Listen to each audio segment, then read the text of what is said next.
जगदम्बिका महामाया परमेश्वरी के सभी भक्तों को मैं प्रणाम करता हूँ। देवी जगदम्बिका महामाया आद्या शक्ति को मेरा कोटि कोटि नमन हो। हे देवी भक्तों, तो पांडु का प्रसंग चल रहा है। जो पांडवों के पिता पांडु हैं, तो वो वन में उनको शापित कर दिया गया क्योंकि उन्होंने एक ऐसे मुनि की हत्या कर दी जो हिरण का रूप धारण करके अपनी पत्नी के साथ रमण कर रहे थे। तो हिरण को जब मारा तो वो मुनि अपने असली रूप में आकर उन्होंने शाप दिया और उनकी मृत्यु हो गई।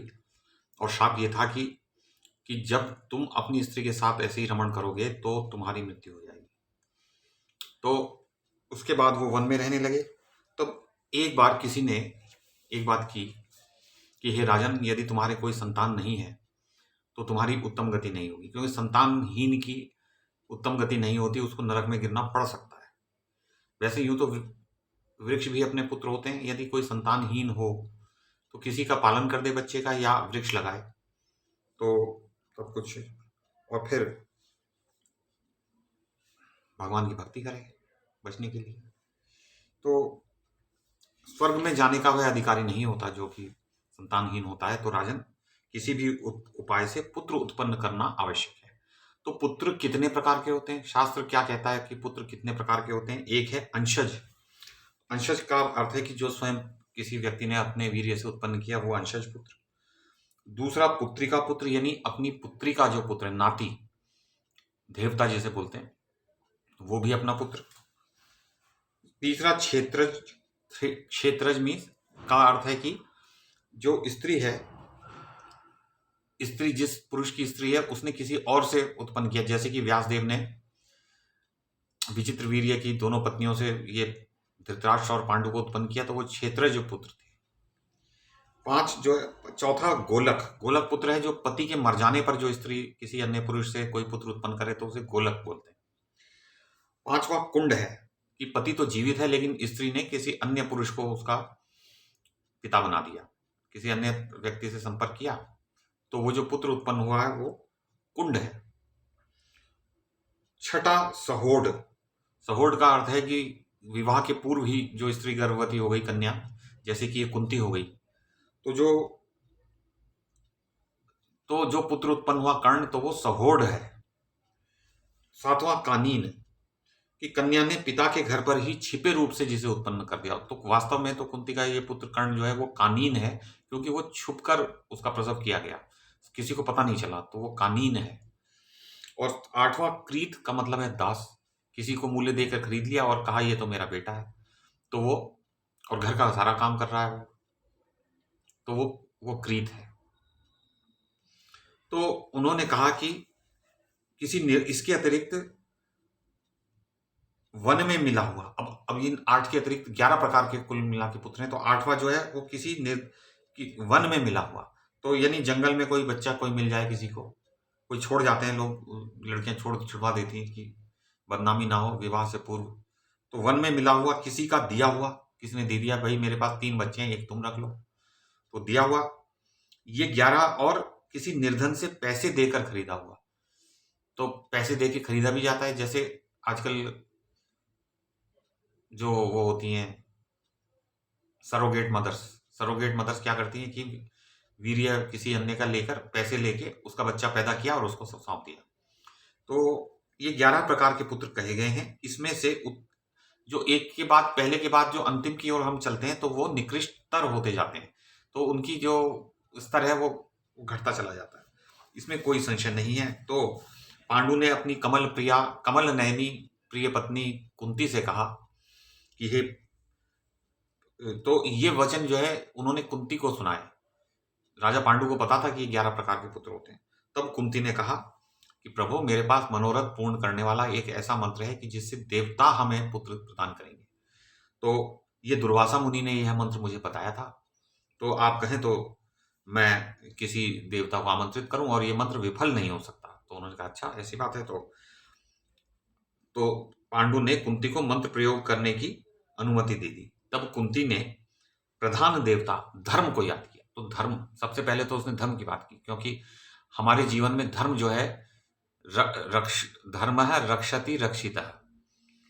तो यदि उसकी रक्षा की जाए धर्म की, तो धर्म रक्षा करता है। तो हमें धर्म का पालन करना चाहिए। तो धर्म को उन्होंने सबसे अधिक प्रधानता देके पहला पुत्र धर्म से उत्पन्न करवाने के लिए धर्म को नामक देवता को याद किया कुंती ने।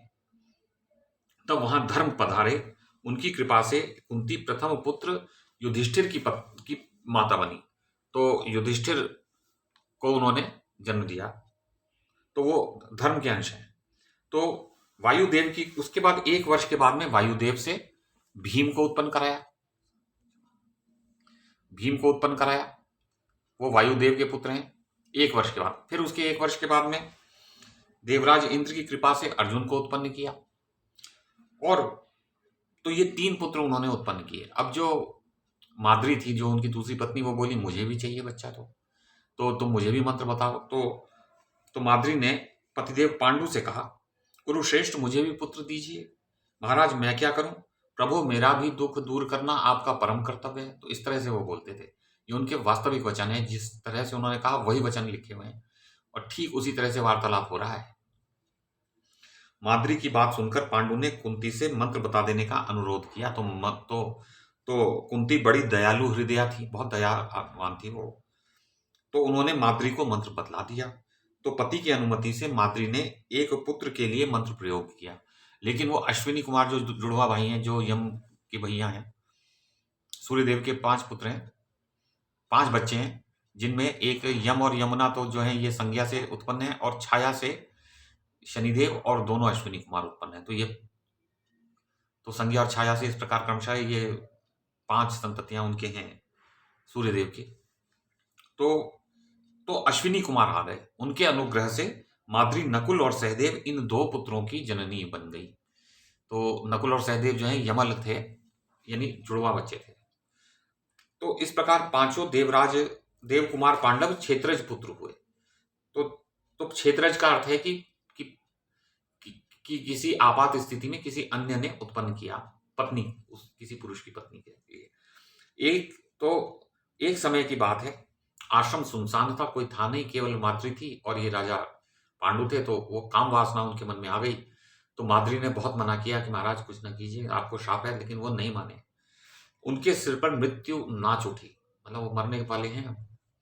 उन्होंने माद्री को पकड़ लिया। फिर पांडु देव की प्रेरणा से उसके आलिंगन में उद्यत हो गए। अब उन्होंने छोड़ा नहीं उसको। तो ये एक बहुत बड़ी भूल उनसे हो गई। तो माद्री का संयोग होते ही पांडु का शरीर धरती पर लुढ़क गया, तुरंत मृत्यु हो गई उनकी संयोग होते ही। जिस प्रकार वृक्ष पर फैली हुई लता वृक्ष के कट जाने पर नीचे बिखर जाती है, ठीक उसी प्रकार उनका शरीर